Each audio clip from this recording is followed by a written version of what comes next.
Hello and warm greetings to all. Bonjour et chaleureuse Welcome to salutations à today's tous. webinar that will be Bienvenue au exploring the text webinaire of Advent, d'aujourd'hui qui finding good explorera news les in textes de in l'Avent, avoiding trouver la anti-Semitism bonne nouvelle with speaker et éviter teacher l'antisémitisme Amy Jill Levine. avec Amy Jill Devine. Welcome to everyone who is gathered here, Bienvenue à and we will tous hear ceux qui from Amy sont Jill réunis ici. shortly. Nous allons bientôt entendre Amy Today's Jill. webinar is a bilingual Le one that webinaire features d'aujourd'hui English est and French bilingue avec une interpretation. interprétation en anglais et en To find français. your preferred Pour language, trouver please votre langue hover over the préférée, icon that looks survolez like a globe, l'icône qui select ressemble à un that, globe, and then please sélectionnez-la, choose your puis preferred choisissez language. la langue de votre préférence. Bonjour encore.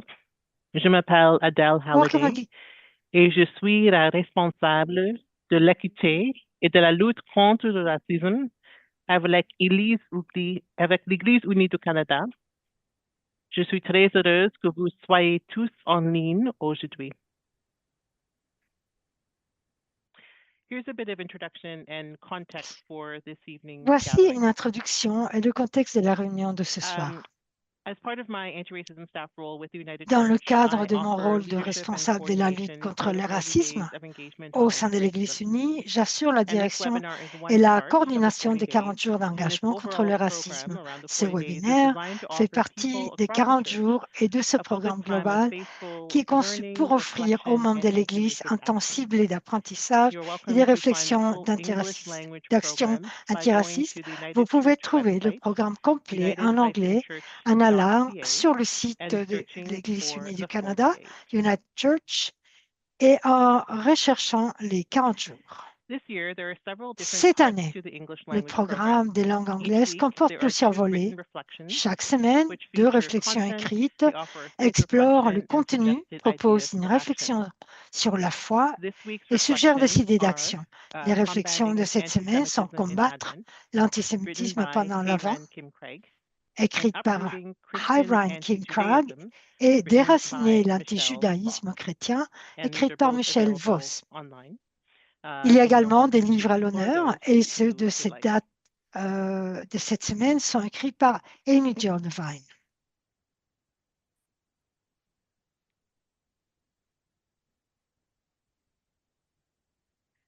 There are also some featured books, and this week's books are authored all by Amy Jo Il, Levine. One book is alors, called The Difficult l'un de Words ses of livres Jesus, est le suivant, A c'est Les Beginner's paroles Guide difficiles de to His Jésus, Most Perplexing un Teachings. guide And pour les another book débutants is et ses Entering the Passion enseignements of pour les Jesus, A Beginner's Guide débutants. to Holy Week. Un autre livre, c'est Entrer Both dans these la books passion are de available from Jésus, the United Church un guide bookstore, pour which is débutants pour la semaine sainte.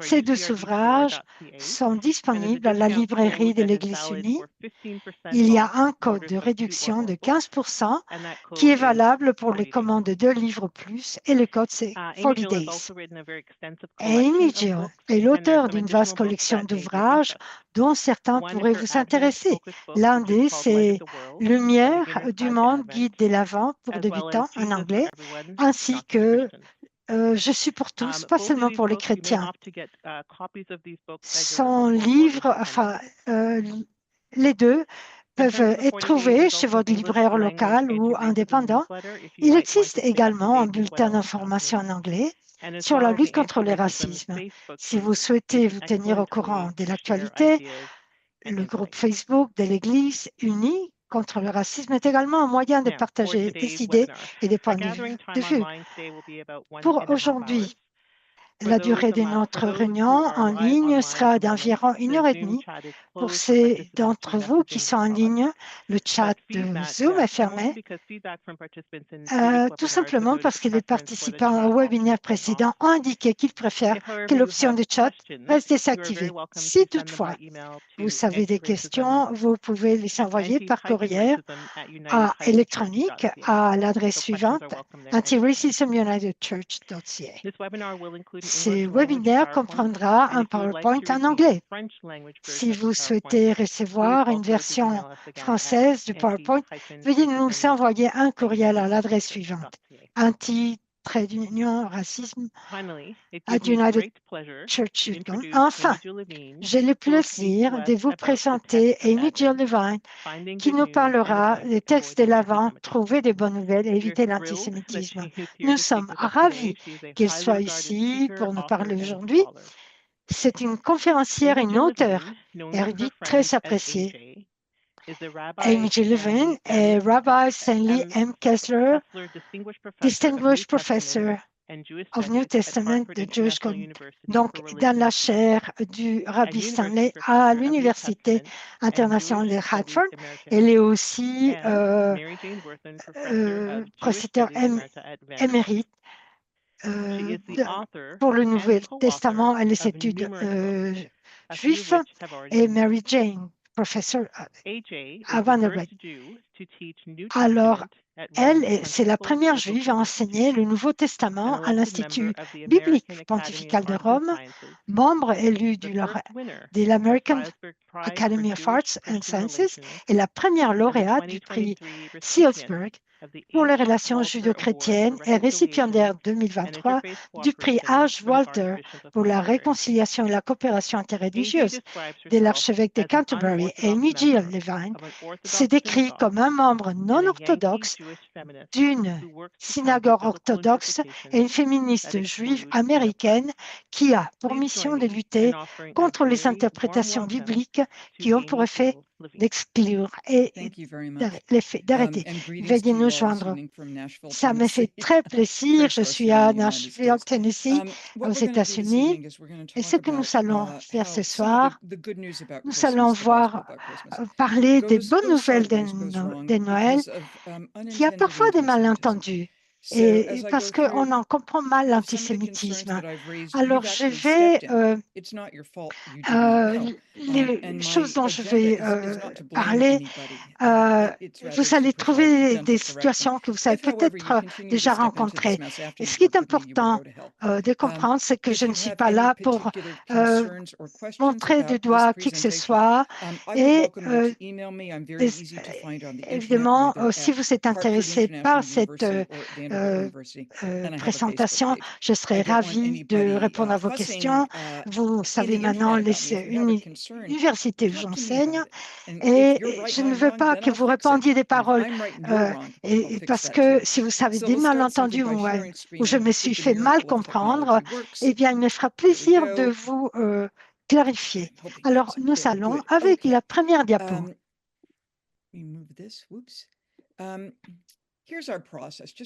Alors voilà, notre processus. Nous allons parler de ce processus. On va parler des faux raisonnements sur les pratiques et les croyances juives qui se sont glissées dans la prédication de l'enseignement chrétien. L'importance des mots, parce que ça a causé des problèmes. Comment est-ce qu'on va utiliser des mots tels qu'Israël ou palestinien? Alors, on va voir comment Matthieu 1 et 2 et Luc 1 et 2 s'intègrent dans la tradition juive. Alors, il faut aussi comprendre la Noël, comment est-ce qu'elle a lieu, par exemple, chez les Juifs, déjà dans le temps de Marie, Joseph et Jésus. Alors, à l'époque moderne, je sais que je parle très rapidement. Alors, peut-être que les interprètes vont avoir à courir derrière moi. Je vais essayer de me modifier et d'aller plus vite. Alors, je vais parler des erreurs. Le faire-valoir anti-juif, c'est très commun. Quand on veut, quand on veut faire paraître bien les chrétiens, il va falloir faire voir les Juifs mal les interpréter. Moi, je peux vous dire, je suis juif et ce n'est pas mon Seigneur, mais mon Dieu, qu'est-ce qu'il était fantastique. Alors, je pense qu'il est une question d'éthique. Je pense que l'histoire de Noël, c'est quelque chose de très, très chaud, chaleureux. Et je ne peux pas, je vais aller peut-être parler des chrétiens du 1er siècle qui n'étaient pas préparés à la figure radicale et fondamentalement inclusive qu'était Jésus. Il a brisé des barrières. Alors, Peter Wiener nous donne un exemple dans son ouvrage The Forgotten Radicalism of Jesus. Alors, il y a, par exemple, dans tous les journaux du monde, que ce soit New York Times ou le nôtre, il y a toujours quelque chose de publié sur Noël. Et qu'est-ce qui se passe? Très souvent, on joue sur le stéréotype faire un Jésus distinctif des Juifs. Oui, il est distinctif, il est parce qu'il y a une série. Mais alors, mais c'est quand même, Jésus est le seul Fils de Dieu hein, et qu'il a ça comme titre. Alors, par exemple, moi, je vais vous parler d'un article de 2020. Les chrétiens du premier cycle n'étaient pas préparés à la figure radicale et fondamentalement inclusive qu'était Jésus. Il a brisé barrière après barrière. Mais quelles sont les barrières qu'il a fait tomber? Est-ce qu'il a donné la bienvenue aux femmes? Est-ce qu'il parlait avec les gentils? Bien sûr, les gentils allaient prier à la synagogue, allaient au temple. Est-ce qu'il était préoccupé pour les enfants? Ben oui, il s'en faisait. Parce que les Juifs, même amenaient ses enfants à Jésus pour qu'il les touche, pour qu'il les bénisse. Donc, Jésus n'est pas une barrière. Et alors, qu'est-ce qui se passe? C'est le judaïsme qui bâtit des barrières. Mais nous n'avons pas besoin de faire voir le judaïsme comme quelque chose de mauvais parce que le christianisme est quelque chose de bon. Donc, le Noël ne doit pas proclamer et ne devrait pas proclamer la libération de la Torah. La Torah elle-même est libératrice. La fin du judaïsme, Jésus et tous ses premiers disciples juifs, par exemple, il y a une préoccupation. Il ne faut pas tuer, tu ne voleras pas. Ça, c'est quelque chose dont tout le monde se souciait. Mais le christianisme n'est pas la fin du judaïsme. Jésus, on le voit tous de ses premiers disciples juifs. Par exemple, il y avait Jean le Baptiste. Il n'était pas nommé comme ça. Lorsque Jésus a été amené à la circoncision, par exemple, Noël ne va pas indiquer que c'est un universalisme à part parce que les Juifs et les gentils ont déjà énormément des choses, des principes universels. Par exemple, il y a Marie, il y a quelque chose de fantastique, il y a le Magnificat de Marie. Pourquoi c'est important? Mais ce n'est pas quelque chose de nouveau parce que ça existe déjà. Déjà, ça existe dans les Écritures juives. Et ça ne nous donne pas non plus, par exemple, Jésus s'est préoccupé pour le corps des gens. Il y a, par exemple, il y a des aveugles, à Isaac, on l'a vu, Jonathan, le fils de Jonathan ne pouvait pas marcher et il a été guéri par Jésus. Donc, alors, évidemment, Christ n'est pas le seul qui va se préoccuper de la santé des gens parce que ça existe déjà dans le judaïsme. N'est-ce pas? Maintenant, voyons l'erreur numéro 1. Qu'arrivera-t-il à Marie? Alors, je vais vous dire qu'est-ce qui arrive. C'est les stéréotypes, la loi pernicieuse et le légalisme. La naissance de Jésus, Yusuf Christophe, s'est déroulée de la manière suivante, parce que c'est la traduction des Grecs. Alors, voici lesquelles circonstances Jésus est né. Marie, sa mère, était fiancée à Joseph, mais avant d'habiter ensemble, elle s'est trouvée enceinte par l'action de l'Esprit Saint. En temps moderne, on parlerait d'une mère célibataire. Mais dans cette époque-là, voilà, regardez cette église au Delaware. Alors, vous voyez combien sont clochers, les hauts, etc. À un moment donné, je suis arrivée, invitée à cette église, c'était durant le vent, et je devais parler de Jean le Baptiste.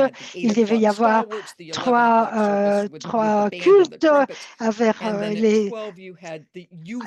les trompettes, les tambourins et tout ça. Puis à minuit, il y en avait encore un autre. Donc, j'ai parlé de Jean le Baptiste Jean-Baptiste pour le premier service. Ensuite, je ne sais pas si vous savez des groupes avec des groupes d'instruments. Je ne sais pas, peut-être que le plus habituel, c'est les organes. Enfin, il y avait des enfants. Et alors, par exemple, il y avait des enfants lors de ces cultes et ils pouvaient diriger l'orchestre avec deux petits bâtonnets. Mais qu'est-ce qui arrive à une fille de 16 ans avec elle fait semblant d'être une jeune fille enceinte. Enfin bref, c'était son accoutrement n'était pas très gentil. Elle dit à sa mère, à sa maman, je suis enceinte, mais alors, toi et Joseph, vous n'êtes pas mariés, tu viens de commettre l'adultère, alors on commence à crier, oui, lapidez-la, lapidez-la, lapidez-la, et tout le monde commence à applaudir. Et disent aussi, lapidez-la, lapidez-la. Et Mary, habillée avec son drap et tout ça, et voilà, elle dit, bon, aujourd'hui, on a le Dieu de l'amour, nous sommes emprisonnés sur la croix, mais nous serons libres dans le Christ et il n'y aura plus d'horribles traitements contre les femmes et tout le monde applaudit. Et là, je dois parler. Au lieu de parler de Jean le Baptiste, j'ai mis ça de côté. J'ai dit, non, non, non, on ne lapidait pas les gens pour adultère à l'époque. Et Mary n'allait pas être lapidée.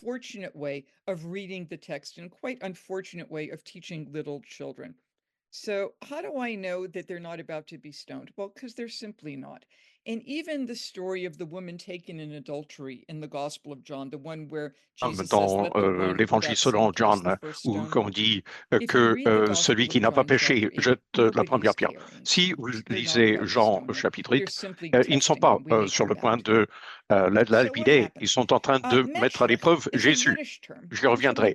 Menschela est un terme de menschlich, qui veut dire un mensch en yiddish, et quelqu'un de très décent, un homme, un être humain tout à fait respectable. Joseph étant quelqu'un de vertueux, et Matthieu aime beaucoup le mot vertueux, comme il est vertueux, et qui ne voulait pas le dénoncer publiquement. Bon, il ne va pas divorcer, mais il va faire un grand cas. Il a dit, bon, il faut remplir des formulaires, et voilà, comme ça, on évite le stéréotype du légalisme. Vous pouvez faire comme vous voulez. Est-ce que des femmes étaient lapidées pour adultère? Pour vous donner les détails, et si vous voulez cette diapo, vous allez la voir. On dit que les opposants testaient l'interprétation de la Torah de Jésus. S'ils disent « ne la lapida », ils vont mettre en doute son autorité. Ils avaient la tradition des aînés. Ils savent qu'ils ne doivent pas la lapider, mais s'ils disent ne la lapidez pas, ils disent vous ne respectez pas la Torah. S'ils disent bon d'accord, on la lapide, ils peuvent l'accuser de violer la loi romaine parce que les Juifs ne pouvaient pas exécuter des gens, appliquer la peine capitale. S'il dit lapidez là, ils peuvent l'accuser d'aller à l'encontre. Bon, légalement et pratiquement, il faut au moins 2 personnes pour commettre l'adultère. Et s'il dit lapide là, ils peuvent l'accuser de manquer de compassion. Alors, c'est un piège. Quoi qu'il dise, il va s'atterrir en lui. Mais le fait est qu'ils ne vont pas le lapider. Bon, la deuxième erreur, c'est l'idée, ou la troisième, c'est l'idée de l'aubergiste David. Dans Luc, on dit qu'il y a eu un décret de l'empereur Auguste selon lequel tout le monde devait être recensé. Aujourd'hui, quand on fait un recensement, on le fait pour des services sociaux ou pour la représentation par le vote et tout ça. Dans l'Antiquité, c'était pour savoir combien d'argent on pouvait collecter en taxes ou qui pouvait être conscrit dans l'armée. Généralement, les gens n'aimaient pas le recensement. Il n'y a pas de données qui indiquent que tout l'Empire soumettait les gens à un recensement. Donc, l'histoire du recensement était problématique. Mais pour Luc, c'est moins une question d'historicité que comment fonctionne le récit. D'après Luc, que tout le monde allait dans sa ville natale. Bon, la population, imaginez, les gens devaient rentrer chez eux pour être inscrits. Et Joseph, qui était de la famille David, va à Bethléem, que Bethléem était la ville de David. Il va pour être inscrit avec Marie, qui sont fiancés, et ils ne sont pas encore mariés. Marie est très enceinte. Et quand ils arrivent à Bethléem, elle met au monde son premier fils et l'enveloppe de l'ange et le couche dans une mangeoire où on nourrit les animaux parce qu'il n'y a pas de place dans l'auberge. Et là, il y a toutes sortes de livres pour enfants et de spectacles pour Noël où on parle de l'aubergiste avide. Bon, il y a par exemple cette histoire de l'aubergiste cupide et obsédé qui rejette ou refuse d'héberger Marie et Joseph parce qu'ils n'ont pas d'argent pour payer la note. Et la publicité pour ce livre dit « Ah, cette délicieuse comédie musicale pour enfants raconte l'histoire de Scrooge, cet aubergiste cupide. » Bon, on le commande pour la maternelle à la 8e année. Et la charmante comédie musicale est remplie de textes bibliques saisonniers et de chants de Noël et de cantiques anglais. Mais il n'y a pas d'aubergiste. Il n'y a pas d'aubergiste. Alors, pourquoi inventer un aubergiste? Et un aubergiste cupide est, étant donné les stéréotypes de juifs comme des gens qui aiment l'argent. Mais c'est faux. Quatrième erreur. La pureté rituelle. J'ai entendu plusieurs sermons et j'ai lu plusieurs livres qui expliquent que Marie est envoyée à la même mangeoire parce que si elle donne naissance, tout le monde deviendrait rituellement impur. Mais non, comme Luc l'explique, il n'y a pas de place à l'auberge, point à la ligne. Il n'y a pas de place à l'auberge pour qu'elle puisse accoucher. Il faut de la place. Et généralement, quand des femmes accouchent, on aime un peu d'intimité. On ne veut pas que des gens se promènent avec une bière à la main. On veut un peu d'intimité. Et la mangeoire, Luc se préoccupe de la commensalité. Et cette histoire d'enfance est parsemée d'images de pain. Bethléem veut dire ville du pain, en plus de ville de David. Jésus va rencontrer les gens. Bon, Jésus mange avec n'importe qui, n'importe où, et même il donne à manger à 5000 personnes. Et 4000 et 5000 dans Matthieu et Luc. Bon, selon Jean, où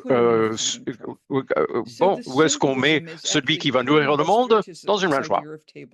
Alors, la raison pour laquelle Jésus continue à rencontrer des gens à table, et Luc et Matthieu et Marc et même Jean insistent sur le pain et la nourriture et la commensalité, c'est qu'une image dominante du messianisme. Qu'est-ce qui se passe quand le royaume de Dieu est révélé? Nous mangeons. Le ciel est un gigantesque banquet et Jésus donne un avant-goût de ce festin en partageant sa table. C'est Luc qui le lance avec l'idée de Bethléem et de la mangeoire. Et pour ce qui est des langes, dans la sagesse de Cameron, qui fait partie du canon de plusieurs églises, on l'appelle parfois d'Ancien Testament apocryphe. Le roi Salomon est nourri par les vêtements douillés et de bons soins. C'est comme ça qu'on traite des bébés, que ce soit le roi Salomon dans un palais royal ou un paysan enveloppé dans une mangeoire. La cinquième erreur a trait au langage des exclus et des impurs.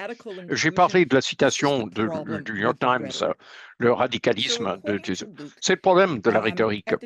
Bon, d'abord, d'après Luc, à ce premier Noël, il y avait des bergers qui passaient la nuit dans les champs pour garder le troupeau. Et d'après Luc, le premier Noël n'était pas en mois de décembre, parce parce que les bergers sont à l'intérieur en décembre et les agneaux à la grange, il fait froid. Mais l'ange est là et les gens sont un peu peureux parce que généralement, quand un ange apparaît dans la ville, il y a une réaction de crainte. Et l'ange leur dit, n'ayez pas peur, je vous annonce la bonne nouvelle qui réjouira tout le monde. Ce sera un signe pour vous, allez trouver un enfant enveloppé de l'ange dans une mangeoire. Et c'est là où tout le monde chante, gloire à Dieu et paix sur terre. C'est quelque chose d'extraordinaire. Bon, d'où vient l'idée du marginal et du exclu? L'idée que les bergers seraient exclus et impurs. Bon, en amenant les bergers, le récit de Noël intègre les exclus et les marginaux.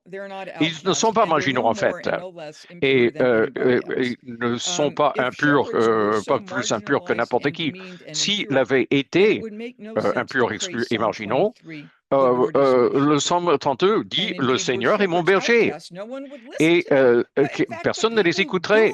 Mais les gens, quand les bergers ont vu les bébés, ils l'ont dit à tout le monde ce qu'ils avaient vu.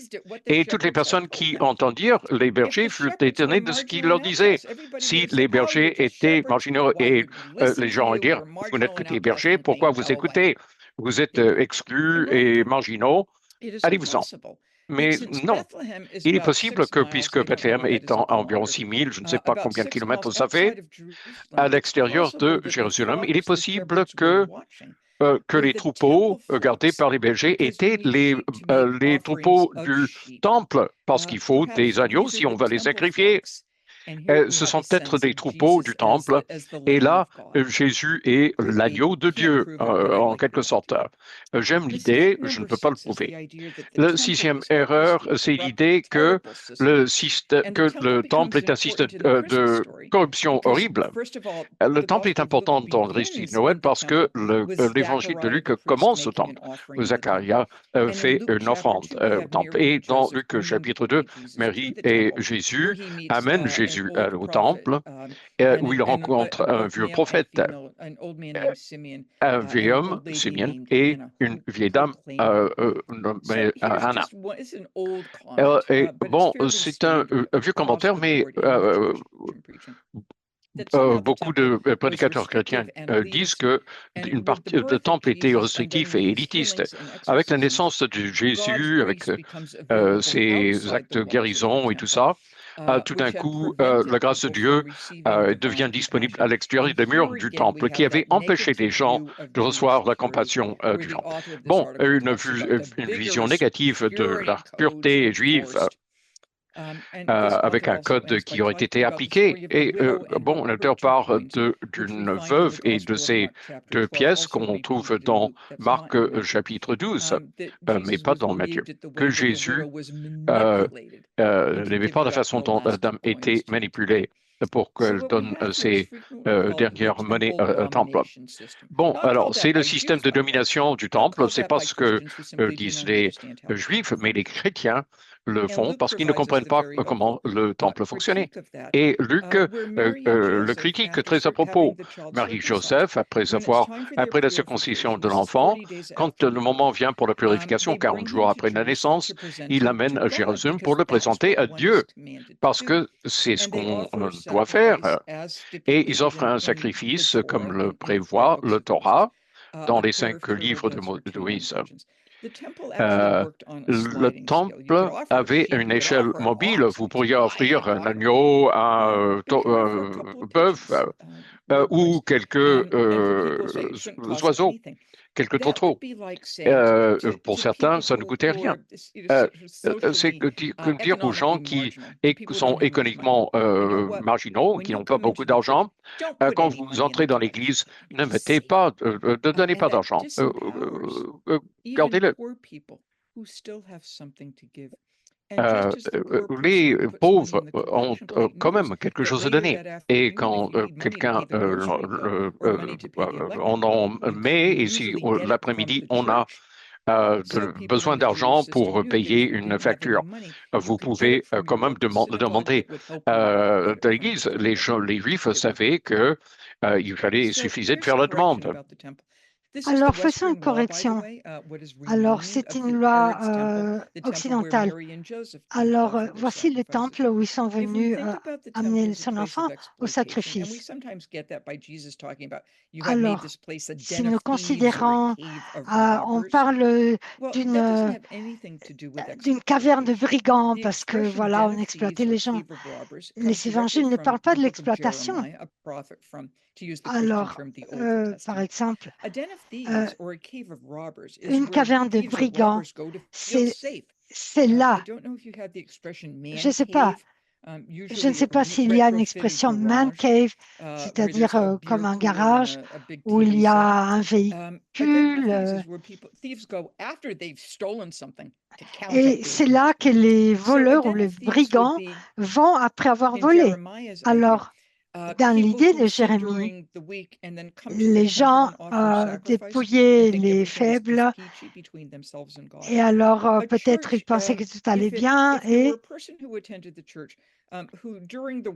si, par exemple, il y avait quelqu'un qui venait à l'église, qui était quelqu'un qui péchait, par exemple, un assassin ou un voleur, et que tout à coup, cette personne-là va émettre beaucoup d'argent à l'église, qu'est-ce qui se passe avec cette église? Cette église est considérée comme une caverne de brigands. Alors, Paul affirme le culte du temple dans Romains 9,4. Ils sont les membres du peuple d'Israël. Dieu a fait d'eux ses enfants. Il leur accorde sa présence glorieuse, ses alliances, les dons de la loi, le culte et l'atérial. Et il leur donne le service, la consécration. Et un peu plus loin, Jésus demande à Marie, selon Luc 2,49, il leur répondit, « Pourquoi me cherchiez-vous? Ne saviez-vous pas que je dois être dans la maison de mon Père? » Donc, n'essayez pas de rendre les temples quelque chose de si terrible. L'erreur numéro 7, les Juifs n'aiment pas que leurs semblables et Jésus inventent l'universalisme. Ce n'est pas très correct. Si, par exemple, nous regardons le livre Lévitique, il dit « Ne te venge pas et ne garde pas des rancunes contre les membres de ton peuple. Chacun de vous aimera son prochain comme lui-même. Je suis le Seigneur. » Mais les Juifs ne sont pas une religion, c'est un peuple aussi. Et c'est pour ça que, et une nation, c'est pour ça qu'il y a de l'antisémitisme. Il y a la question ethnique. On ne parle pas des Juifs. Parce que les Juifs sont des gens comme leurs prochains. Par exemple, dans Lévitique 19,34, quand un immigré guerre viendra s'installer dans ton pays, ne l'exploite pas. Au contraire, traite-le comme étant un membre de votre peuple. Tu l'aimeras comme toi-même. Rappelez-vous que vous avez aussi été immigrés de Guérim en Égypte. Je suis le Seigneur, votre Dieu, et je sais ce que vous avez fait. Alors, il y avait le gouvernement qui voulait vous tuer et vous étiez des esclaves. Alors, traitez les immigrants comme quelqu'un comme vous, comme vos prochains, parce que vous savez ce que c'est d'être un alien, un étranger. Donc, vous savez très bien de ce que c'est. Les Juifs savaient ce que c'était. Donc, ce n'est pas Jésus qui a inventé l'universalisme. On a tout ça aussi. Par exemple, on a la septième erreur, la xénophobie juive, le Jésus qui transgresse les frontières. Par exemple, les rois savants qui se rendent visiter à Marie, Joseph à Bethléem, ce sont des touristes. Joseph et Marie se réfugient en Égypte, ils sont des réfugiés. Jésus et ses disciples visitent la Décapole, Tyr et Sidon et la Samarie. Ils sont des enseignants et des évangélistes. Paul se déplace entre Jérusalem et la diaspora, il est apôtre. Les Juifs doivent être une lumière pour les nations. Vous ne pouvez pas être la lumière si vous ne pouvez pas laisser voir les gens et que les gens voient. Donc, et il y a les Juifs de la diaspora, y compris la Décapole. Et aussi les païens qui pratiquent leur culte dans les synagogues et les temples de Jérusalem. Peut-être qu'ils se sont dit, qui est ce gars-là? Il y a une autre erreur, la numéro 8. C'est que Jésus vient comme le Messie, le prince de la paix, le Messie militant. Alors, par exemple, ce n'est pas le Messie qui allait enlever, battre les Romains. Si vous étiez un légionnaire, parler du prince de la paix. Est-ce que c'était le cas? Non. La raison pour laquelle les Juifs n'adorent pas Jésus, c'est parce qu'ils ne pouvaient pas incarner l'image de Messie. Parce que dans le sens des Juifs, le Messie va faire venir tous les Juifs de la diaspora revenir et il y aura un nouveau retour. Et nous pouvons avoir un sens de ça. Parce que, par exemple, il parle du fruit de la saison. Il y a la paix du monde et la bonne volonté. Et ça, c'est la proclamation angélicale. Mais qu'est-ce qui arrive? Quel était le contexte? Il y avait la guerre, la famine, et les enfants ne pleurent pas la nuit parce qu'ils ont peur. Ils pleurent parce qu'ils sont faim ou ils sont malades.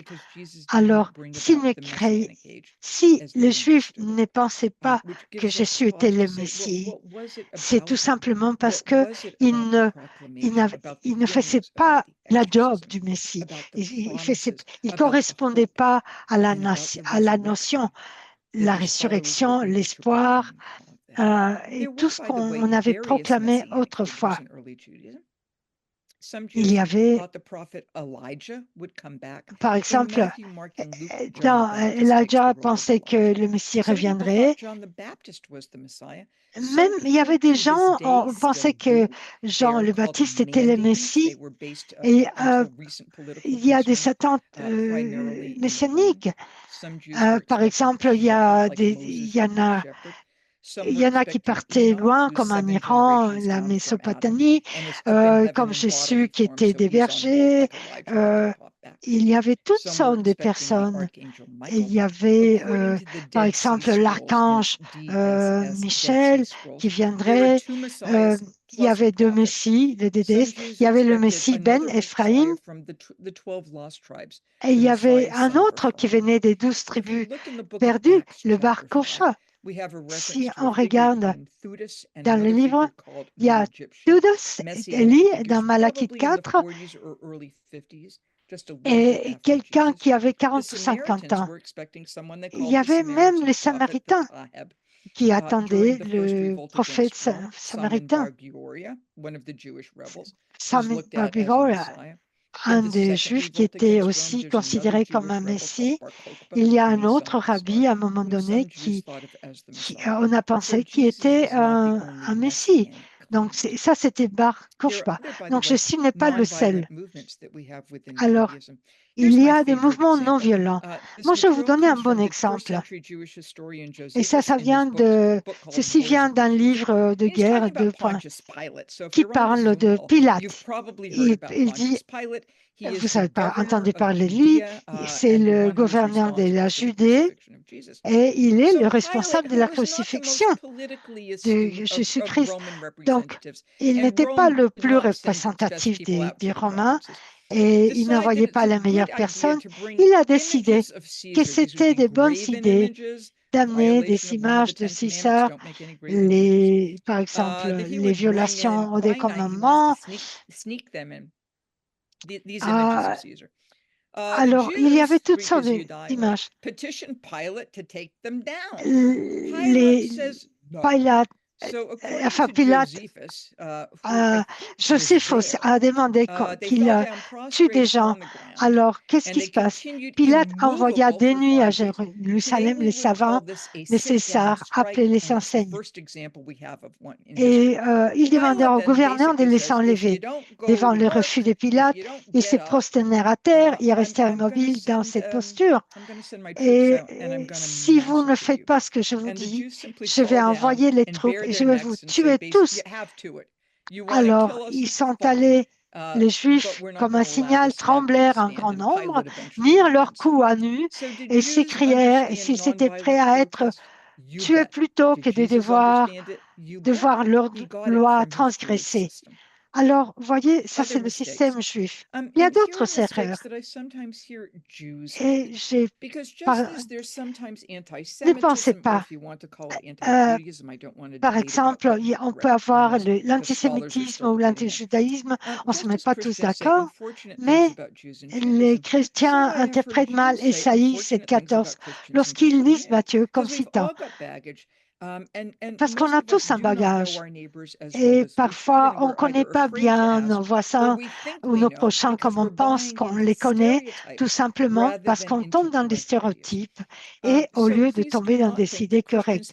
Donc, ne croyez pas que les chrétiens ont mal interprété Ésaïe lorsqu'il dit « Voici une vierge concevra et aura un enfant ». Alors que l'hébreu ne parle pas d'une vierge, il parle d'une jeune femme enceinte. Alors, eh bien, parce qu'il dit, eh bien, alors, les Juifs n'allaient pas trouver une conception miraculeuse parce que dans l'histoire juive, il y a énormément d'histoires de conception miraculeuse.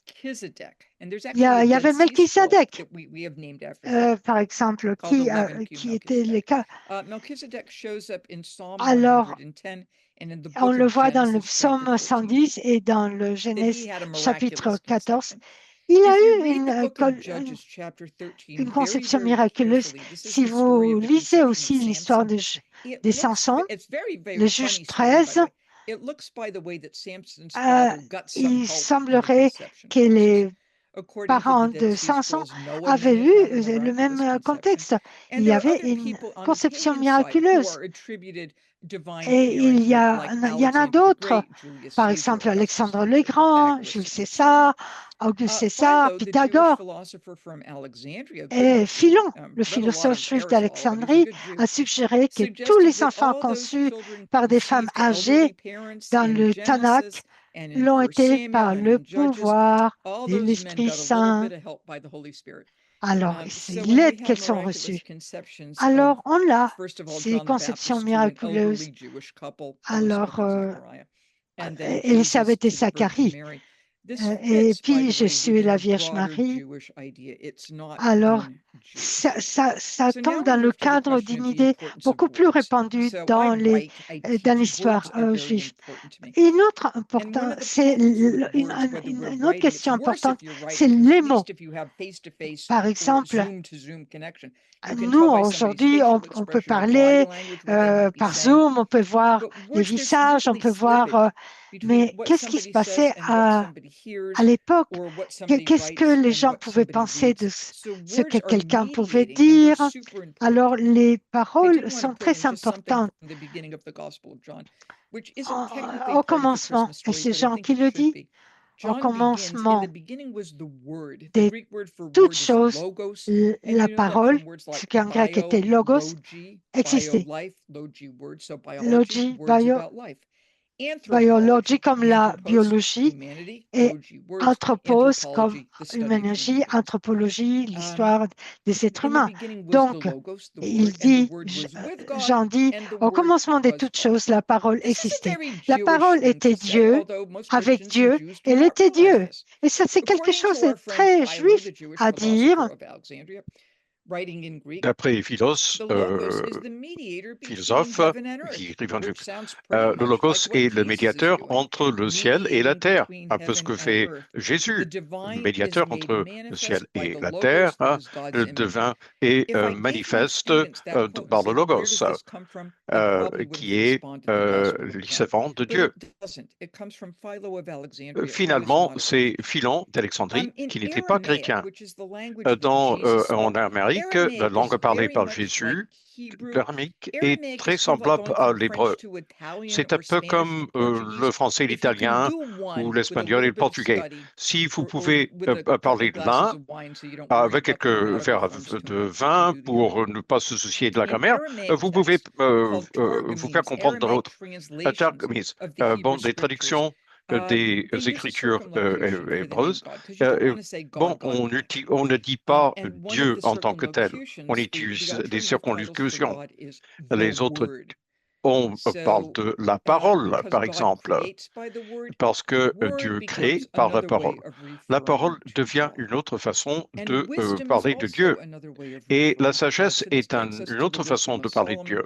Ce qui nous amène à la sagesse de Salomon, qui fait partie du canon anglican, par exemple, et de l'orthodoxe de l'Est. Bon, elle est à la gloire était là au tout début. Quand on parle de Jésus comme la parole, il se situe dans une conception largement juive. Dieu se manifeste par la parole, ce qui nous amène à des sujets plus difficiles quant à savoir quelles sont les paroles à utiliser. Et c'est de cela qu'il faut parler à l'époque de Noël. Bon, j'ai vérifié ça avant-hier. C'est le site la cathédrale Saint-Jean. Et voici ce qu'il dit. Dans le contexte de la liturgie, Israël ne fait pas référence à l'État politique, et c'est tout à fait vrai. L'État d'Israël a été créé en 1948. C'est pas de cela que parlent les Écritures. Ils disent, dans le texte biblique, Israël désigne les Israélites historiques, les Hébreux, un ancien peuple parlait de langue sémitique. Bon, ça veut sans doute dire Amérique ou hébreu. Dans la théologie chrétienne, Israël peut également désigner toutes les personnes qui placent leur foi et leur confiance en Jésus-Christ. Bon, oui, jusqu'à un certain point, ce qui manque ici, c'est le fait que Israël signifie juif. Les Juifs. Et les Juifs semblent être absents. Alors, si je regarde le récit de Noël et que j'entre, il y a des choses dans Matthieu aussi, mais je me suis dit que je vais m'en tenir à Luc. Ils ramèneront beaucoup d'Israélites au Seigneur de Dieu. Ça, c'est le père de Jean-Baptiste qui parle de ce que fait Jean. Il parle de Juifs. Il est venu en aide à Israël, les Juifs. Béni soit le Seigneur, Dieu du peuple d'Israël, les Juifs. Publiquement, bon, il cherche la consolation les Juifs, une lumière qu'il fera connaître aux populations et sur la gloire d'Israël, son peuple, les Juifs. Donc, si on veut parler d'Israël, qui renvoie aux Israélites antiques, bon, des gens qui errent dans le désert avec Moïse, ou le nouvel Israël, ou le vrai Israël, bon, ce ne sont pas des mots employés dans le Nouveau Testament, d'ailleurs. Je pense qu'il est utile de noter que Israël signifie aussi juif, pas seulement l'État d'Israël ou pas l'État d'Israël, mais pour enlever les Juifs de cette histoire est inexact. l'importance du mot Palestine. Voici ce que dit le St. James Cathedral. Vous pouvez le lire par vous-même. Et pendant qu'Itique, le territoire de l'actuel Israël a été habité par tout plein de peuples différents, y compris les Israéliens et d'autres tribus indigènes. Une de ces tribus était les Philistins, qui n'étaient probablement pas indigènes. Ils étaient probablement liés aux Phéniciens venus d'outre-mer. Mais c'est de là que vient le mot Palestine. La cathédrale a raison de dire que on le voit déjà le 5e siècle avant Jésus-Christ, qui renvoie à des villes côtières. Gaza remonte là aussi. Ce sont des villes sur la côte comme Ashdod et Hebron. Gath de David et Goliath et probablement Jaffa. À l'époque de Jésus, le lieu s'appelle non pas comme Palestine, il n'y avait pas de monnaie frappée du mot Palestine. On l'appelle Judée. Syrie et Syrie-Palestine est utilisée après 100 ans après la deuxième révolte contre Rome. Et là, les monnaies ne disent plus Judée, mais Palestine, c'est qu'on veut effacer le mot Judée. Si vous êtes conquérant, vous enlevez le nom indigène, autochtone, et vous mettez un nouveau nom. En l'appelant Syrie-Palestine, les Romains voulaient effacer l'idée que ces terres appartenaient à l'époque de Jésus aux Juifs. Ce qui soulève la question, est-ce qu'on peut parler de Jésus comme palestinien? Voici quelque chose que j'ai trouvé selon lequel il faudrait parler de Jésus comme un arabe.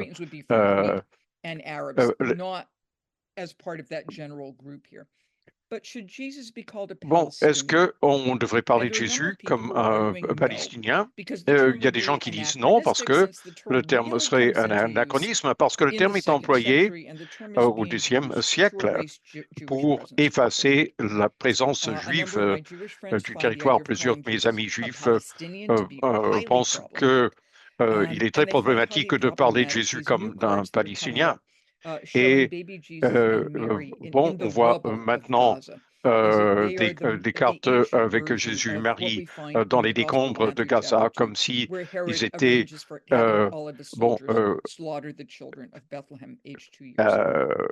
comme s'il s'agissait d'Hérode qui assassine les femmes et les enfants. Bon, dans l'art chrétien, on essaie de le représenter comme nous. On a des Christ asiatiques et noirs et aux yeux bleus avec des cheveux blonds et ainsi de suite. Voici une image très célèbre du Panama et on peut, un Christ noir. Si le chrétien veut voir Jésus dans une particularité ethnique, je peux le comprendre. Si j'étais quelqu'un, africaine, je ne voudrais pas regarder tout le temps un Jésus blond aux yeux bleus. Je veux un Jésus qui me ressemble. Et c'est comme ça que l'art a toujours fonctionné. C'est logique. Alors, si on veut parler de Jésus comme palestinien, et c'est la même chose que si on disait qu'il était africain ou asiatique, ou français ou italien, il y a peut-être des gens qui disent qu'il est canadien. Qu'importe. Comment est-ce qu'on peut avoir cette particularité? Jésus est un juif du 1er siècle, et peut-être que si on parle de Jésus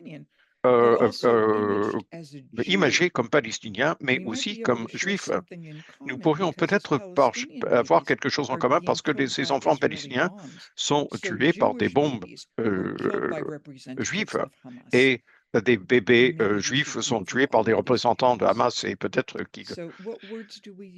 Bon, quelles sont les paroles employées? Les mots sont importants et disent toujours plus que ce qu'on entend, qu'on cherche à dire. Jésus peut être n'importe qui parmi nous, mais si on se rappelle toujours qu'il est juif, ça pourrait être utilisé. Et quelques points de prédication sur le contexte juif et ce que cela ajoute au récit. Voici quelques idées que j'aime, parce que là, on parlait de quelque chose, des choses très sérieuses. L'histoire de Matthieu. Jésus est ancré dans l'histoire juive. Alors, je vous ai donné un peu de grec pour montrer que je, effectivement, un doctorat. Matthieu dit, on parle de biblos, qui veut dire, si vous avez suivi la brève, vous allez peut-être être capable de décoder ça. C'est la généalogie, la genèse du le Messie. Et ça renvoie au livre de Jésus, fils de David, fils d'Abraham, qui intègre Jésus à l'histoire juive. Abraham était le père d'Isaac, Jacob, et ainsi de suite. Il y a une filiation. Pour comprendre le juif, il faut comprendre cette histoire. Matthieu dit ici que si vous commencez le jour de Noël, vous commencez au milieu de l'histoire. Il faut comprendre qui sont les autres. Et voici une production allemande de Joseph and the Amazing Matam est le fils de Jacob et Jacob est le fils et l'époux de Marie. Si je connais la Genèse, je sais que j'ai déjà vu ça, parce que dans Genèse, il y a quelqu'un qui s'appelle Jacob et il a un enfant qui s'appelle Joseph. Alors, si Jacob est le nom du père, si Jacob est le père de Joseph dans le récit de Noël. Donc, Joseph, le mari de Marie, a un père qui s'appelle Jacob. Qu'est-ce qui va se passer? La même chose que dans Genèse. Jacob, Joseph, le mari de Marie, fils de Jacob, va rêver et aller en Égypte. Et Matthieu a déjà prévu tout ça dans la généalogie. Bon, le nom de Marie, c'est le nom le plus commun au 1er siècle chez les femmes juives. On le sait d'après les Écritures et les textes. Pourquoi est-ce qu'on nommerait un enfant Marie? Peut-être d'après Myriam en araméque, une meneuse parmi les femmes, et on le voit dans l'Exode 15, quand Myriam prend un tambourin à la main et les femmes le suivent en chantant, en dansant. Myriam est la première femme d'ailleurs à être identifiée comme prophète. Il y a d'autres femmes prophètes, mais elle est la première. Alors quand on regarde l'histoire de la Marie Vierge, est-ce qu'on peut y voir comme une meneuse de femmes et comme une prophète? Absolument. Et Jésus est également un nouveau Moïse. Bon, Myriam renvoie Myriam, la fille la sœur de Jésus. Bon, il survit lorsque nos enfants sont tués. Il a des liens avec les Juifs. Il traverse l'eau. Bon, c'est la traversée de la mer Noire, mais aussi le bateau. Il affronte la tentation dans le désert et il monte, fait l'ascension d'une montagne pour voir la Torah. Et dans Matthieu chapitre 5, Jésus parle de la Torah. 3 chapitres, c'est le sermon du mont, et qui devrait nous rappeler de Moïse qui monte sur le mont et ramène la Torah. Et à propos de Mary, non seulement Myriam est probablement la raison pour laquelle beaucoup de gens nommaient leur fille Myriam, mais il y a un autre Myriam célèbre au 1er siècle, le roi Hérode, qui a tué les enfants à Bethléem, avait au moins 10 femmes. La plus célèbre s'appelait Myriami. Sans doute d'après Myriam, la prophète. C'est une princesse macabéenne. Elle représente le règne juif sans l'occupation romaine. Est-ce que les parents l'ont nommée aussi d'après Myriam, la femme de Hérode, pour rappeler ce que c'était vivre sans le règne des Romains, sans l'oppression romaine? Et elle a peut-être partagé certaines histoires avec son fils. Voici Matthieu qui cite Isaïe. On a parlé de Joseph, homme vertueux, qui se décide à divorcer le mari. Qu'est-ce qui se passe? Un ange du Seigneur lui est apparu dans un rêve, et c'est le fils de Joseph, le fils de David, il va rêver. Et il dit, ne crains pas de prendre chez soi Marie, ta femme, socialement gênant, car l'enfant qui a été conçu en elle vient de l'Esprit Saint. Elle mettra au monde un fils que tu appelleras Jésus. Yeshua a la même racine que Joshua ou Mosè, ou Hosanna, qui signifie sauver ou salvateur. Tu l'appelleras Jésus car il sauvera son peuple de ses péchés.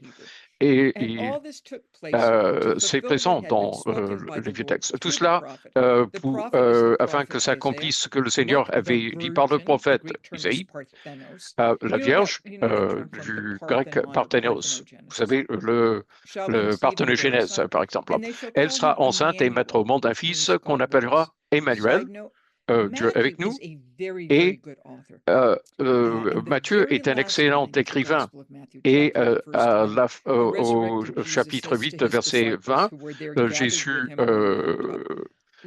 ressurgit, dit « Je vais être avec vous jusqu'à la fin des temps ». Et Matthieu parle de Dieu avec nous jusqu'à la fin des temps. En hébreu, on ne parle pas de vierge comme telle, c'est Amahara. Ha signifie et Ama, jeune femme, tout qui s'appelle Alma. Bon, et Ra signifie prégnante. Bon, vous regardez cette femme enceinte.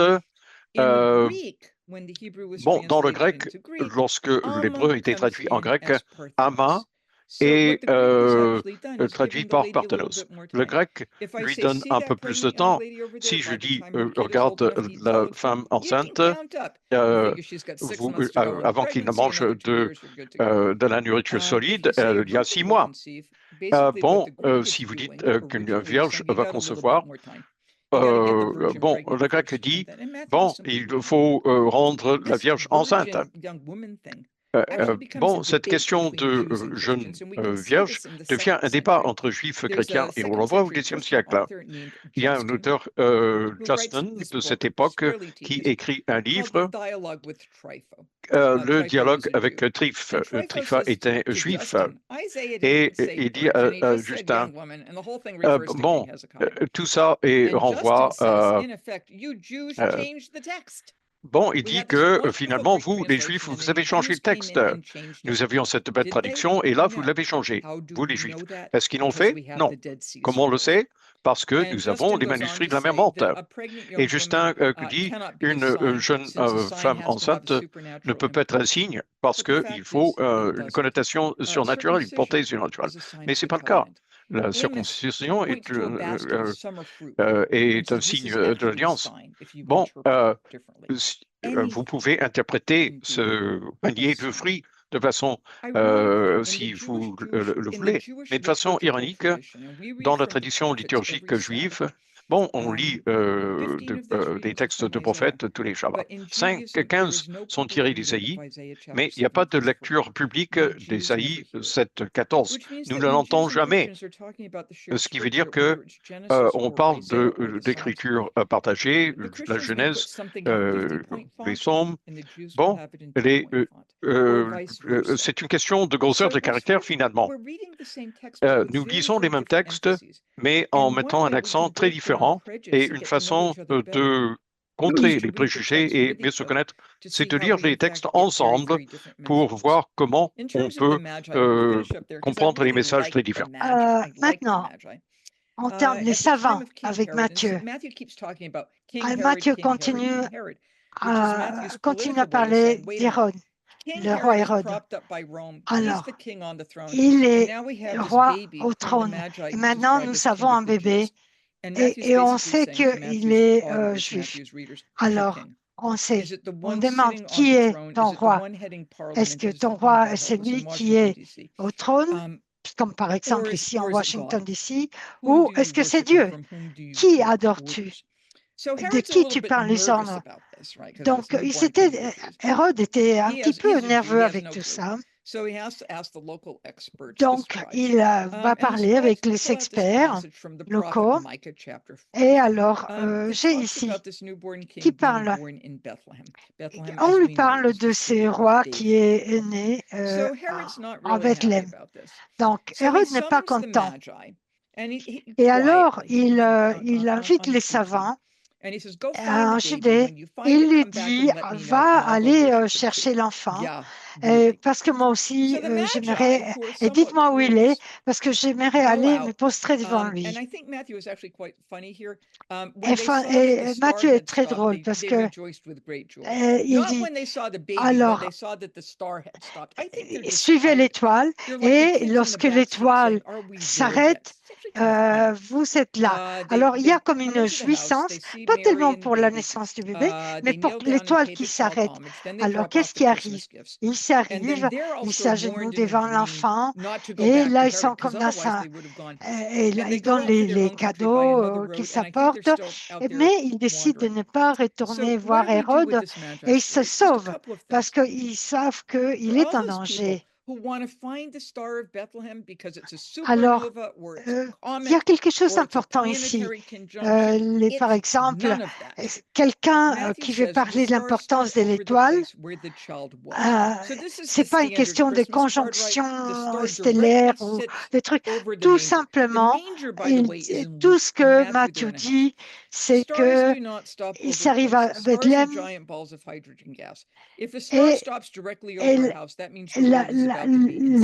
par exemple, ce n'est pas possible qu'une étoile s'arrête parce qu'une étoile qui s'arrête va tomber sur une maison. Alors, tout simplement, ils vont dire, par exemple, les étoiles ne fonctionnent comme un GPS. On est en train de voir des êtres angélicales. Alors, n'essayez pas, on ne va pas prouver cette étoile par la science. Alors, tout simplement, alors, les rois mages ou les trois savants, ils regardent le ciel. Et qu'est-ce qui se passe? Et ils regardent la lettre P et la croix parce que c'est le symbole de la lettre P de Christos. Et alors, tout à coup, ce symbole devient quelque chose de politique. Et tout simplement, c'était les savants qui arrivaient, se postraient devant l'enfant. Alors, ça devient très politique. Et là, il y a quelque chose qui est véhiculé comme ça à Noël. Par exemple, ça, c'est une photographie que j'ai prise en Cologne, en Allemagne. Qu'est-ce que ça représente? La sagesse pagane et aussi les savants qui se rebellent contre les rois de Perse. Alors, les Romains étaient un petit peu énervés avec tout ça. Il y avait Tiberius, l'empereur qui a demandé aux savants de s'en aller. Alors voilà, ces savants étaient des figures sympathiques. Alors, on ne va pas les demander au roi ce qui se passe des gens. Alors, quelqu'un va dire, moi je suis un savant ou un magicien. Et alors, à nos jours, ces magiciens ou savants, ce sont des prêtres des Zoroastre. Et il avait tout à fait raison. Alors, nous savons Matthieu qui parle de Marie et de Joseph comme immigrés. L'étoile qui s'avait vue en Orient précédait. Alors, les étoiles ne savent pas sur les lieux. Bon. Alors, quand Quand Hérode a compris ce qui arrivait, il était absolument furieux. Et ce qu'il a fait, il a demandé qu'on aille tuer tous les enfants des 2 ans et moins. Et alors, il y a lieu à une tuerie massive. Alors, qu'est-ce qui était parlé par Jérémie? Rachel qui parle pour ses enfants. Elle ne voulait pas être consolée parce qu'il n'y avait plus d'enfants. Alors, on voit ici des enfants qu'on amène de Babylone ailleurs, et aussi toutes les tribus qui s'en vont vers le nord, dans l'obscurité, et disparaître. Mais Matthieu, il nous donne uniquement la première. Il dit, bien, comme moi, je vous donne une citation, moi, Matthieu, allez voir l'autre partie. Et lorsque nous lisons dans Matthieu, Dieu lui dit,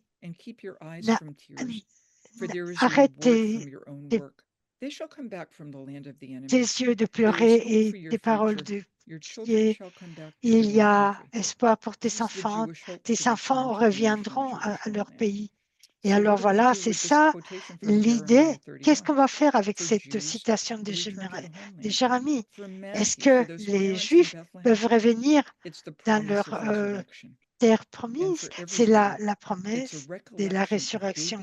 Et pour tous, c'est le souvenir de tous ces bébés qui ont péri parce qu'il y a eu de la couardise, un mauvais gouvernement, et c'est ultranationalisme qui a été qui a eu lieu. Et alors, c'est quoi? Qu'est-ce qu'on peut faire à Noël? Comment est-ce qu'on peut récupérer l'histoire des Juifs, comme José et Marie, qui sont des Juifs, et essayer de comprendre l'histoire de tous ces Juifs? Alors, en octobre 7 de l'année dernière, j'étais en Allemagne. Je suis rentrée aux États-Unis et j'ai reçu l'appel en novembre de la part d'un imam et qui m'a demandé de venir prêcher dans un programme. Et il dit, moi je vais essayer de... Je ne peux pas venir. Je lui dis, appelez un rabbin parce que je ne peux pas le faire. Il dit, non, non, nous avons besoin de vous parce que vous, je ne fais pas de la loi internationale, je suis quelqu'un qui suit le Coran.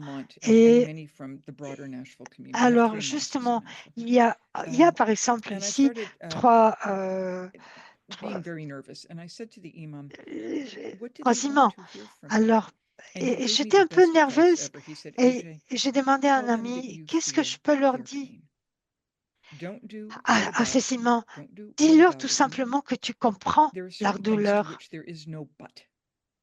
Il y a des choses auxquelles on ne peut pas dire, mais on ne peut pas kidnapper des enfants, tuer, on ne peut pas faire ça.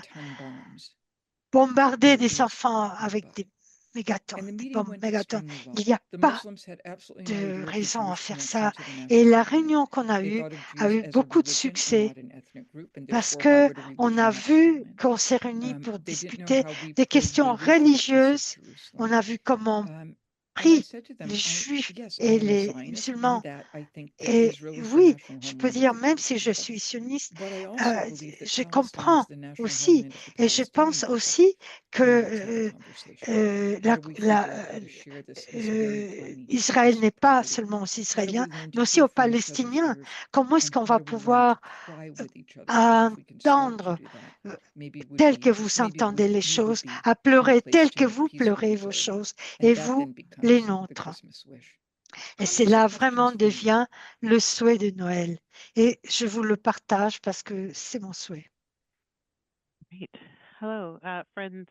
Please join me in offering Bien, les sincere amis, appreciation for all the wisdom j'aimerais that ça Amy Jill has offered today. And I wonder if remercier you might sincèrement please also Amy join Jill me in a pour la prayer sagesse and qu'elle in a nous moment a of silent transmise reflection. aujourd'hui. Veuillez également vous joindre à moi pour God, une for all prière that has been et un shared moment and de received, réflexion. we Dieu, give you thanks. pour tout ce qui a été partagé et reçu, nous te rendons grâce.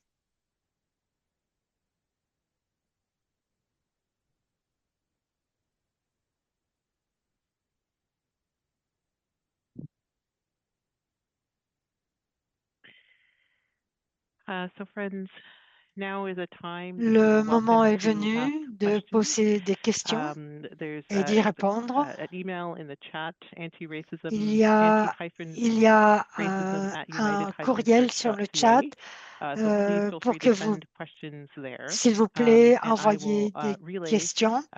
Je vais essayer de faire le relais. Elle est passée à Jamie. Jamie, vous savez, vous nous avez donné beaucoup d'informations et j'aimerais savoir si vous pourriez nous donner quelques idées pratiques pour que les gens puissent appliquer dans leur contexte. Oui, merci beaucoup. En préparant cette présentation, j'écoute mes propres paroles et je me rends compte des difficultés qu'on a par rapport à nos images qu'on voit dans les nouvelles. C'est tellement viscéral, c'est tellement actuel, même si c'est l'évangile de Matthieu, chapitre 2. La première chose à faire, c'est d'utiliser de recœur à son imagination. Ce que je dis à mes étudiants, parce que je ne peux pas les manipuler quand ils font de la prédication, ils enseignent. Je veux qu'ils imaginent les personnes à propos desquelles elles parlent dans les premières rangées. S'ils parlent de femmes, pensez aux femmes et aux migrants ou aux réfugiés ou aux personnes ayant un handicap. Il faut imaginer ces gens dans les bancs de l'Église et ne dites rien qui pourrait leur faire mal. Alors, s'il y a des passages comme les aveugles qui mènent les aveugles et ils tombent dans le fossé, c'est Jésus qui a dit ça. Bon, il faut peut-être pas dire. Et en parlant d'antisémitisme, qui aussi vous prêchez à protéger des imaginez mes enfants dans la première rangée et ne dites rien qui va causer du tort. Moi, j'aime les enfants dans mes salles de classe.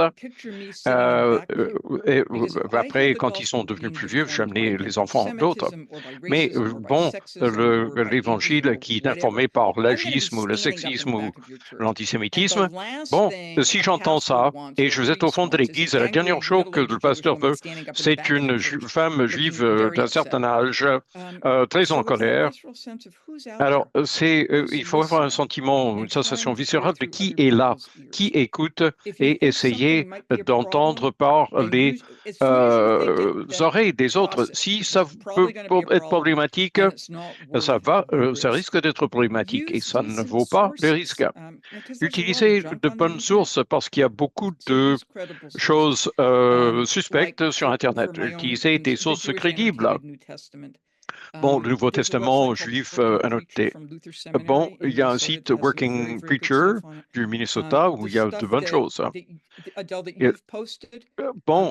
Ce que Adèle, vous avez publié, y compris ce qu'il faut pour éviter l'antisémitisme, j'ai lu ça cet après-midi, votre propre site web a du bon matériel. Et si vous avez des questions, posez les questions. Et il y a des gens qui ont créé de belles œuvres, qui ont été passés sur la terre pour créer de belles œuvres et tout ça. Moi, j'ai été passé là pour travailler sur les relations entre juifs et chrétiens. Posez-moi des questions, demandez-moi. Je me ferai un plaisir d'aider. Il reste quelques questions. Il y en a deux que je vais vous poser. D'abord, pourriez-vous parler un peu plus du temple et la deuxième question, est-ce que les La plupart des Juifs seraient offensés par l'idée qu'on dise que que Jésus était Juif. Non, non, non, on est ravis de savoir que Jésus est des nôtres. Bon, il y a beaucoup de livres écrits sur Jésus le Juif, le caractère juif de Jésus. Bon, j'allais choisir comme titre comme Jésus le Juif mal compris. Bon, j'ai dit que le titre est Jésus pour tous, pas seulement pour les chrétiens. À moins de parler aux ultra-orthodoxes qui ne veulent même pas prononcer le mot Jésus. Mais le juif moyen que vous allez rencontrer dit, ah, bah, bien sûr qu'il était juif, et Marie aussi, et Paul, et toutes les Maries, Magdalène, Vierge, et ainsi de suite. Cet aspect-là n'est pas problématique. Pour ce qui est du temple, c'est une excellente question. Alors, le temple a été reconstruit par le grand qui a tué les enfants. Bon, comme attraction touristique en partie, et les païens, soit les gentilés, étaient polythéistes. Si on va dans un autre pays, on adore le Dieu de ce pays. Et des fois, quand les gens déménagent et qu'il y a des communautés de diaspora, de toutes sortes de groupes, la diaspora égyptienne, la Turquie, l'Asie mineure, ils amènent leur propre Dieu. Et si vous allez ailleurs, vous allez peut-être prier à ces dieux. Si vous êtes gentilé et que vous voulez prier au Dieu d'Israël, vous pouvez le faire. Et Joséphus, historien du 1er siècle, a parlé de gentilé qu'il faisait. Mais donc, il y a 2 copies d'une inscription au temple qui dit essentiellement gentilé, ne traversez pas cette ligne. Si vous n'êtes pas juif, vous ne pouvez pas franchir. So the outer court, which is also the court, is called the court of the Gentiles. That's where all the vendors are, by the way. So you have to pick up. C'est là où sont tous les gens. C'est là qu'ils viennent avec leurs moutons et tout. Then there's this next court. Et il y a une autre cour aussi pour les femmes. Alors, tout le monde peut être là, sauf les gentilés. Et il y a aussi la cour pour les prêtres. Et dans le judaïsme, on a hérité, on hérite. Si ton père est un rabbin, tu es rabbi. Si ton père est un prêtre, tu seras prêtre. Ça, c'est la vocation. Ici, on parle de vocation, mais là-bas, on parle d'héritage. Alors, dans la partie la plus interne, alors là, il y a certaines personnes qui peuvent entrer, très peu, mais il y a une exclusion, évidemment. Mais ça veut dire qu'il y a des niveaux de sainteté différents. Par exemple, les temples païens étaient plus ou moins comme ça. Il y avait des places pour différents niveaux de personnes. Alors, maintenant, qu'est-ce qui se passe dans le temple? La plupart du travail s'est fait à l'extérieur. Si vous étiez gentil et converti au judaïsme, est-ce que vous pourriez aller plus loin? Ce n'est pas clair. Vraiment, pas clair. Merci. Quelques autres questions sont arrivées et il y a des gens qui expriment leur remerciement et leur appréciation pour tout ce que vous avez dit. Bon, je pose des quesons, libre à vous de répondre. Une question, et je me souviens d'avoir lu sur un livre sur le 1er siècle. Et peut-être que Marie n'était pas dans une étable loin de la ville, mais dans une maison. Des commentaires là-dessus? Oui, bonne observation. Quand on dit qu'il n'y a pas de place à l'auberge, et c'est la traduction habituelle de Luc, bon, c'est une chambre peut-être pour voyageurs. Quand on célèbre le dernier dîner, il faut trouver une chambre. C'est la même chose. Ce n'est pas votre maison, mais une pièce dans une maison qu'on peut louer. Où on peut passer du temps. Cette idée de l'étable ou du mangeoire d'un texte du IIe siècle, de Proto-Évangélion. Bon, Proto, c'est avant, et Évangélion est le mot pour les évangiles. C'est de là que vient évangéliste. Alors, le pré-évangile. attribué à James. James, le frère de Jésus, qui dirige l'Église de Jérusalem. On le voit dans le chapitre 15 d'Actes, qui pose des problèmes à Paul, comme vous le voyez dans Galatiens chapitre 2. Alors, dans cette configuration, l'Église de l'Antiquité devait déterminer si Marie est vierge et le demeure de façon perpétuelle. Le Nouveau Testament ne le dit pas, mais c'est devenu le dogme chrétien assez rapidement. Si Marie est vierge, pourquoi est-ce qu'on parle de frères et sœurs de Jésus? Qui sont-ils? C'est une question. Et la première explication, c'est que ce sont des enfants de Joseph d'un mariage antérieur. Alors, si vous avez vu l'iconographie de Jésus, un vieil homme qui marche avec un bâton, c'est cette image-là qui vient du IIe siècle. Alors, Joseph, que vous voyez sur Joseph beau, moderne et musclé, ça c'est quelque chose de très moderne. Et James, qui raconte dans cet pré-évangile, il raconte l'histoire de la nativité. Et dans cet pré-évangile, Jésus n'est pas né dans une maison, ça c'est Matthieu. Et il n'est pas né dans une étable ou dans une chambre pour voyageurs, mais dans une caverne. Alors, c'est une légende très ancienne, et si vous allez à l'église de la Nativité à Bethléem, bon, il faut descendre dans quelque chose qui ressemble à une caverne. Ça vient du IIe siècle. Cette idée de l'éloignement, la cave et tout ça, ça vient du IIe siècle. C'est sans doute une chambre louée. Est-ce que des animaux? Il y avait plein d'animaux aussi à l'époque. À moins que vous ayez de l'argent, et la plupart des gens n'étaient pas fortunés. Bon, quelques personnes se demandent s'ils peuvent recevoir une copie de vos diapos. Oui, vous pouvez les distribuer, vous avez une copie. Vous pouvez l'utiliser si vous l'utilisez pour vous. Je ne veux pas que ce soit publié sur Internet, accessible à n'importe qui. Je ne veux pas que ce soit distribué publiquement. La raison que je veux que vous le réserviez à votre usage à vous, c'est que c'est associé à ce que j'ai dit. Et on pourrait mal les comprendre si on ne tient pas compte de ce que j'ai dit.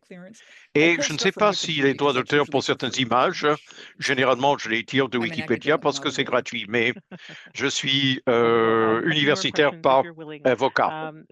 Bon, quelques autres questions si vous le voulez bien. Est-ce que les rois savants font partie réellement du récit de la nativité? Est-ce que c'est quelque chose qui a été ajouté à la fin? Et ensuite, le Messie militaire. Et le contexte. Quelqu'un dit, je ne comprends pas parce qu'au séminaire, on me dit qu'il y avait beaucoup d'interprétations du Messie dans différents contextes juifs sociaux.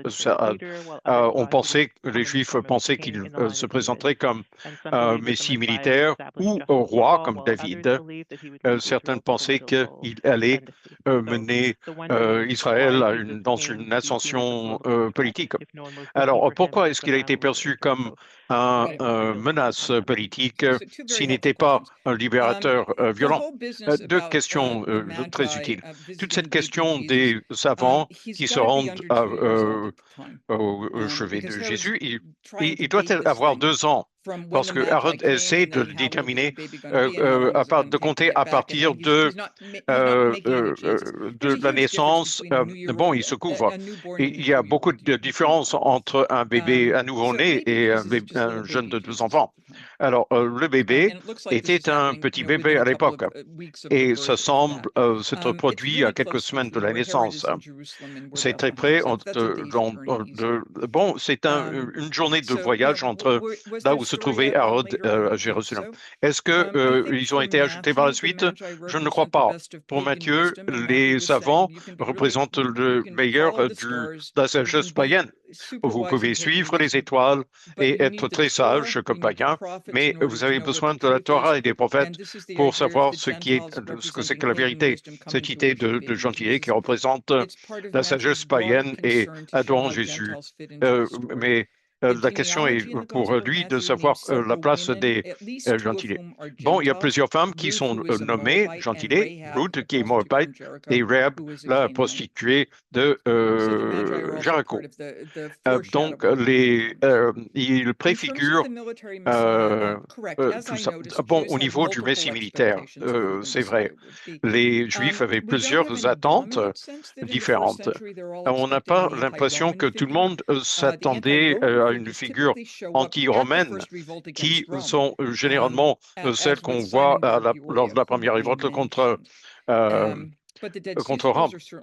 Mais les manuscrits de la morte ne parlent pas d'expulser les Romains et de l'autonomie politique. Ils pensent à l'époque messianique. Dans l'imagination chrétienne, bon, la personne qui a écrit incorrectement a dit, bon, on a appris ça au séminaire, il y a toutes ces visions messianiques. Dans l'imagination chrétienne, finalement, ça se résume à la recherche d'un dirigeant militaire ou un roi de guerre, ou un guerrier. Alors, pourquoi est-ce que Jésus était perçu comme un problème politique si certains Juifs cherchaient un berger? Bonne question. D'abord, Jean-Baptiste a été perçu comme un problème politique et certains pensaient que Jean-Baptiste était le Messie. Au 1er siècle, Josephus, l'historien, disait que Hérode a agi de façon proactive.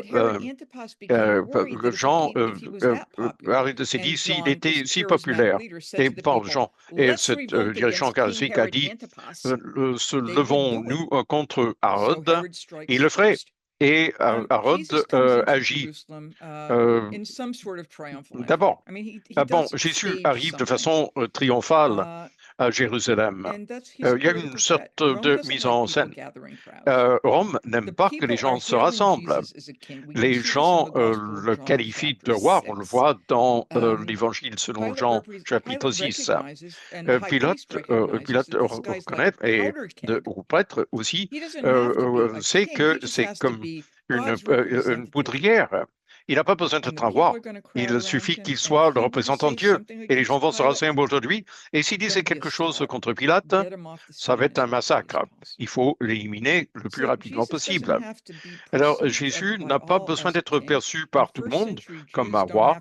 Et les Juifs du 1er siècle n'ont pas besoin de penser au Messie comme roi, même s'il était perçu ainsi. Il suffit d'être un leader très populaire.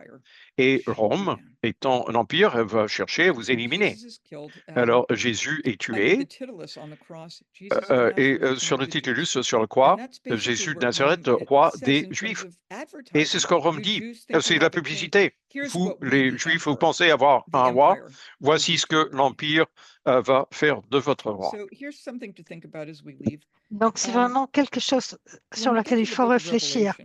Lorsque nous arrivons au livre de la Révélation, et il y avait le roi lion, comment peut-on penser que la tradition ne devienne pas l'empire? Comment est-ce qu'on peut travailler pour la paix? Comment est-ce qu'on peut voir à travers les regards de nos prochains? Comment est-ce qu'on peut apporter de la lumière dans son monde qui a été tellement éclaté? Peut-être Noël, peut-être Hanouka, peut-être Quantum. Peut-être que vraiment Noël, c'est un moment pour pouvoir amener de la lumière. Et si je peux être de l'aide pour vous, ce serait avec plaisir. Merci beaucoup de m'avoir écouté. Merci infiniment d'avoir été avec nous. Alors, il y aura, on va afficher le programme et aussi, il y a aussi un formulaire que si vous pouvez, vous pourriez le remplir, ce serait fantastique. Il y a aussi plusieurs façons de continuer à lutter contre l'antisémitisme et vous pouvez le faire à travers cette série, mais à partir de janvier 2025, il y a une nouvelle série en ligne intitulée Countering Antisemitism and Worship sera proposée par ChurchX. Vous pouvez continuer cette conversation ou vous pouvez envoyer vos questions. Si vous n'avez pas reçu une réponse ce soir, vous pourrez le faire plus tard. Donc, ce serait bien d'explorer. Il y a une petite description. Alors, il y a une description de ce qui nous attend. Rejoignez-vous pour une série de cohortes d'apprentissage transformateur qui vous permettra d'approfondir votre compréhension des Écritures sans préjugés néfastes. Apprenez à identifier et à démonter les lectures anti-juives antisémites. Engagez un dialogue constructif avec une communauté diversifiée d'apprenants et explorez les Écritures à travers un prisme de justice, compassion. Alors, chers amis, merci encore une fois à tous d'être ici. Nous espérons que vous continuerez à trouver des moyens de lutter contre l'antisémitisme, le culte à défier l'antiracisme. Merci à tous. Merci à Hugh, Alicia, nos interprètes qui ont travaillé très fort pour venir à vous. Alors, je vous bénis et vous souhaite une bonne soirée.